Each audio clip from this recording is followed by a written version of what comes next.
We have a ton of news to go over in today's fourth stimulus check update. Everybody, in regard to the Social Security benefits first, Elizabeth Warren just said this: Social Security was created during the response to the Great Depression, and expanding it now will ensure this critical program helps us meet the challenge of the current crisis. And Ron Wyden, another Democrat pushing for a boost to Social Security benefits, said that Social Security is a lifeline that gives Americans financial security when they need it the most. Now is the time to bolster Social Security, time-tested earned benefits, so millions of Americans in need can afford the essentials. Researchers have found that increasing Social Security benefits has a large and immediate and positive impact on spending. Now guys, do you support the increase to the Social Security benefits?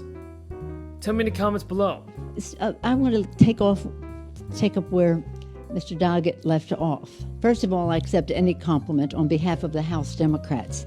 None of this would be possible without the courage, the integrity, Now folks, the Senator's plan also protects Social Security recipients from losing access to other assistance programs, and has wealthier Americans pay back some of the added benefit with their taxes. Chuck Schumer, Ron Wyden, and Elizabeth Warren, which are the head Democrats pushing for an increase in the Social Security benefits, are saying that this proposal is part of the Democrats' bold Phase 3 proposal of at least $750 billion to fight the crisis. Let me be clear. Leaving August the 31st is not due to an arbitrary deadline. It was designed to save American lives. Senate Democrats' Phase 3 proposal, everybody, puts workers and families first, while ensuring that the necessary resources are delivered to address every corner of the health crisis. Democratic Governor Gavin Newsom from office is now just 2 weeks away. The latest polling average from 538 shows 51% of voters there want to keep Governor Newsom. In regard to the infrastructure bill, which might get the job done and send out the fourth stimulus check, well, Democrats are now hustling to finalize this gigantic social spending plan.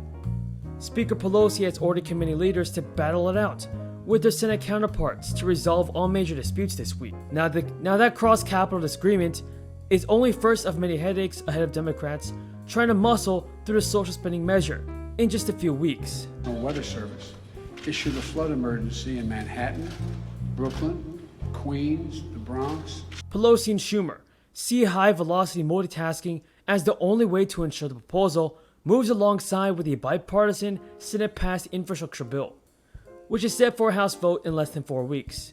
Now, if Democrats fail in their goal to finalize the social spending plan before the infrastructure vote, they risk blowing key parts of President Biden's agenda. House Democratic leaders have not started preparing their members for the possibility that the social spending bill will not be finished when the chamber votes on the infrastructure bill by September 27th. House committees kick off markups on Thursday to begin churning out the final pieces of the package. And Democrats are still haggling over several major issues, including when to sunset popular provisions in the coming years to fit within the $3.5 trillion cap that they have set themselves. Top Democrats have privately aired worries that a dizzying array of different end dates for various programs in the coming years could come back to haunt them. And Senate Democrats are tussling over a much bigger issue. Bernie Sanders is pushed to expand Medicare, which includes vision and dental and hearing benefits. Even once these disputes are resolved, everybody, the Senate parliamentarian will shape the endgame by almost certainly forcing Democrats to make further tweaks. All year, Democrats have laid the groundwork. All year, everybody, Democrats have laid the groundwork for enacting the $3.5 trillion proposal, releasing detailed outlines and marking up bill text for many of the provisions they plan to tie together. That includes the proposal that Wyden's panel approved in May. Now, Republicans are amused by the power struggles, and progressives are vowing not to support the Senate-passed infrastructure bill later this month if the social spending plan is not teed up for a vote at the same time. Republicans argue that the sense of urgency Democratic leaders are fostering will help them pressure wary moderates. If you found this video useful and helpful, don't forget to subscribe to my channel and share this video with your friends and family. My vision to what's in that bill. We must build back better.